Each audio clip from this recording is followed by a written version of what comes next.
Po sepse nuk është funksional, nuk e llogari. Pra Parlamenti i Shqipërisë nuk ka një mekanizëm që t'i thotë deputetit. Nëse ti je zgjedhur në këtë zonë, ti duhet të kesh një zyrë, duhet të kesh ta takime ca orare. Kur ti nuk e ke majoritare, nuk e bën këtë gjë, nuk e lidh me elektoratin. E kthen në parti shtet. Pavarësisht se kam përshtypjen se në këto zgjedhje u bë pak kjo ndarja, do me thënë ti e kuptore. Ka një majoritari diet. Problemi majoritarit është ajo që quhet efekti Salamander, i cili thotë ti sajon zonat në mënyrë të tillë që të fitosh shumicën parlament, sepse e ndan zonat në një formë të tillë që të fitosh shumicën. Dhe për këtë arsye, për të shmangur pikërisht këtë gjë, bëhet korrigjimi proporcional. Pra ai sistem që kemi pasur shumë i mirë, mund të bësh 2 modifikim, një modifikim mund të bësh 70-70. Fletën e votës, kur e ke për individin, automatikisht i shkon partisë, pra mos bëhet ajo loja e dushkut. Dhe një gjë tjetër që mund bëhet është që ata që janë kandidat pavarur të quhen si listë në vetë të pavarurit dhe po themi të marrin korrigjim proporcional dhe të pavarurit, në mënyrë të tillë që të futësh të pavarurit në lojë. Ka një marrëveshje këtu për SPD? Të kthehemi tek këta. Këta nuk e duan këtë gjë. Dhe sepse thuhet 101, po pse jo 10 për shembull ose 11? Nda, 11. Dalin parlament, është në një ranë ke Ramën, Ballukun, Taulan Ballën, po themi Spiropaljen dhe ndonjë tjetër, në krau tjetër është Berisha, Noka, Topalli, edhe ndonjë tjetër, edhe mbyllet parlamenti. Sepse kush është ajo që ti po thua, nëse ti ke hallën, që nuk njohim asnjëri. Si është ai që tani ti e ke hallën te profesionalizmi? Jo. Nëse ke hallën te profesionalizmi, parlamenti nuk është profesionalizëm. Parlamenti është paraqitja e një vullneti politik të elektoratit, nuk është profesionalizëm. Mund të jetë ti ke në Itali njerëz që s'kan mbaruar shkollën e lartë, po janë ti ke kryeministë Po sepse ke kusht. Ke edhe to tjetër. Po jo, nuk është. Ke kusht. Profesionalizmi nuk ka kuptim te parlamenti. Është vullnet politik. Jo, dhe po isha halli i profesionalizmit. Mua më shqetëson mungesa e pasjes së një zëri real.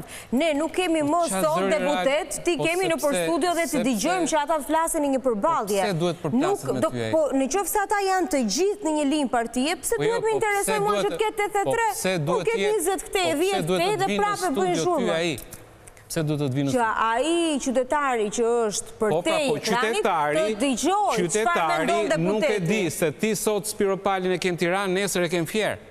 Pas nesër e ke në Shkodër, pastaj do të thosh drejt për drejt me ai nuk është i zgjedhur drejt për drejt, kështu që ai nuk ka interes për qytetarin. Ai ka mirë, domethënë duhet ta ketë mirë me kryetarin e partisë. Prandaj nuk të vjen këtu ai, jo se nuk ka ashtu. Dhe problemi kush është te sistemi majoritar, nuk është te profesionalizmi. Se po që halli i profesionalizmit, ti nuk vendos drejtor porti 24 vjeçare. Dakor. Pra Rama që nga kaq i fiksuar me profesionalizmin. Nëse ti ke hallin e seriozitetit parlamentit, ti nuk merr personazhe memesh, ti fuzesh emrat. Se zuat të me emrat e këtoj, po e dim gjithë kush janë memet në parlament. Pra, dhe të shkosh të ky sistemi me 101, pra ti tu po tallesh me shqiptarë. Dhe fakti është që ti e dim që gjithë, do që të rrisësh barierën për partitë e vogla. Kjo është më se evidente. Dhe me një proporcional kombëtar, me një prag 5%, partitë e vogla janë të vdekur. Dhe po tallesh me një numër që në mënyrë simbolike po të shikosh është Rama është Kruelia dhe këto janë 101 dalmatët që do rrepi lëkurën Rama, e kupton? Kjo është simbolika e kësaj, 101. Se nuk bën sens, nuk ka asnjë llogaritë, nuk ka asnjë matematikë. Shiko, parlamenti harxhon 20 milionë euro në vit. Ja i zbritë rrogat e deputetëve, 40% e deputetëve. Do shkojë te 12-ta. Ose te 13-ta, se janë dhe shpenzimet kapitale, e kupton? Për 7 milionë euro ka ngelur Shqipëria. Të 7 milionë euro, kjo e ka, domethënë, 3 shishe verë, e kupton? Nuk është se... Po them, e thash në mënyrë të egzageruar. Po jo me kilometër, po këtu as kilometër nuk është aq. 300 metra rrugë, e kupton? Ti ke buxhete që janë, kemi vajtur në rangun e 8 miliardë eurove buxhet. Nuk ngelen ato 7 milionë euro për të kursyer. Domethënë, nuk është problematik.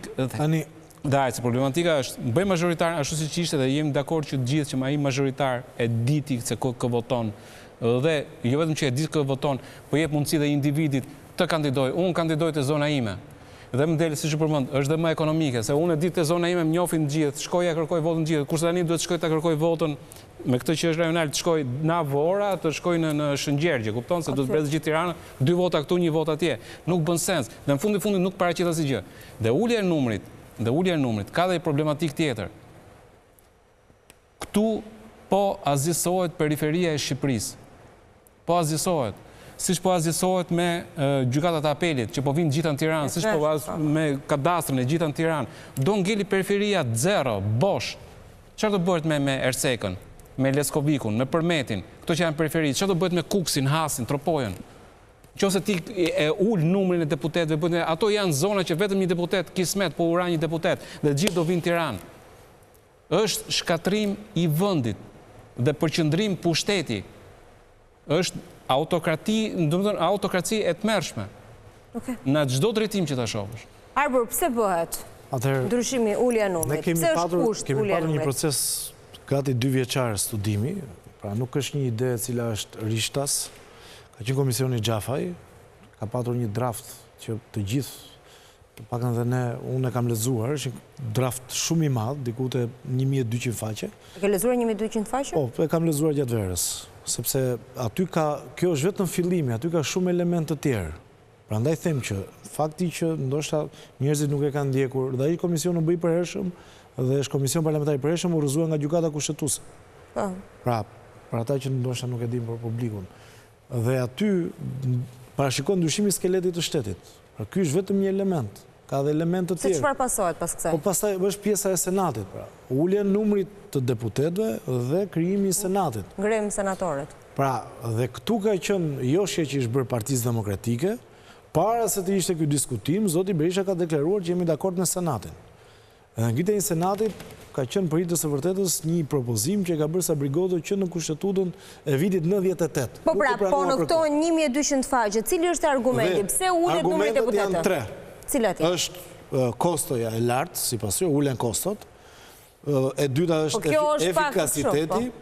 S'është pak shumë. Efikasiteti me diploma. Unë do them dokument. Jo, po ulja e kostove është ne jemi vend që kemi kosta. Dakor. Këto 2 argument kam përdorur për gjithë. Efikasiteti Jo, më falë, se pikpyetja me që ke këtë, domethënë, jo, pyetje për këtë, domethënë, me që është parlamenti me 101 dhe është dhe senati me 20 10 ose 20 duan ta bëjnë. Po çfarë fitove në e para një nuk fiton ana ekonomike, e dyta punës nuk është efikas, sepse do kalojë në 2 nivele miratimi i ligjit. Domethënë, ai që ka shkruar ka qenë mirë apo? I ka të ndryshme kompetensat. Po e di se kam bërë juridikun, e di atë punë. Por nuk është efikase politika jo. Jo, më është, po e kam bërë, jo më se do bësh ligje. Jo, pra jo. Por nuk është efektive të kalosh një ligj ta kalosh edhe. Ku e ke parë që është efektive? Është një formullë që nëse kemi provuar, nuk e dim. Po ka vende tjera që e kanë, pra edhe me parlament edhe me senat. Unë po them që Shqipëria është një nga vendet që ka numër. Ka vende të tjera, të cilat janë edhe me parlament edhe me senat dhe nuk është janë parlamente me senat, përgjithsisht në botë, me që Parlament dhe Senat është kur janë shtetet mëdha dhe kanë rajone, edhe rajone autonome, apo kanë shtete brenda tyre, si janë Shtetet e Bashkuara të Amerikës. Pra që duhen të. Po ti je një shtet i vogël. E para ka qenë Britania. Cop. Britania është parlamentarizmi ka buruar në Britani bashkë me dhomën e House of Lords.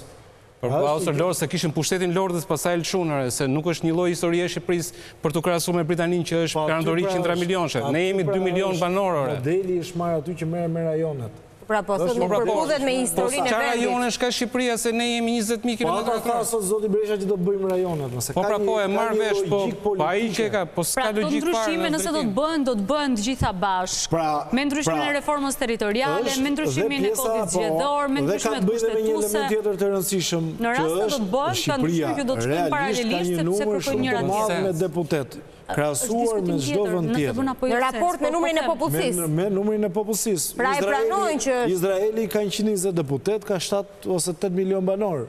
Greqia ka 300 deputet, ndërkohë ka një numër mbi 8 milion banor. Kosova ka një numër shumë herë më të ulët, patjetër e popullsinë ka pak më të vogël. Pra ka një sens që i përshtatet kohës, ajo që është hilja, që përdorin partit politike ose nevojavet politikës. Nuk ka të bëjë me numrin e deputetëve. Hilja ndaj partive të reja është pragu elektoral, që do qohet në 5%, por nuk ka të bëjë me nivelin e numrit të deputetëve. Dhe pastaj... Po sigurisht që edhe numri deputetëve ndikon, përveç pragut elektoral, se edhe pa prag fare, po ta lësh 100, prapo shumë e vështirë për të kaluar se sa... Nuk ka parti e cila ka mbështetje popullore që ta ndaloj hileja e sistemit. Problemi është në qofse një parti politike... Do i vështirësojnë rrugën Arbër, do i vështirësojnë rrugën e do jasgjasin në ko.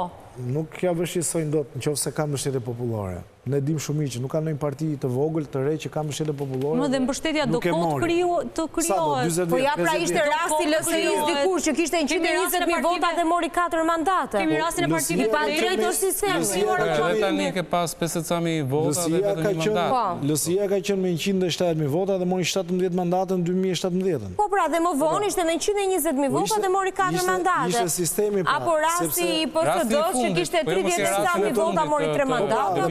Pikërisht pra, vota është e pa drejtë, më njësë është sistemi, pra ndaj duan thonë ata ta ndryshojnë. Pavarësisht se hilja të partitë e reja është 5% që mendoj unë. Nuk është element të tjerë, sepse një parti e vogël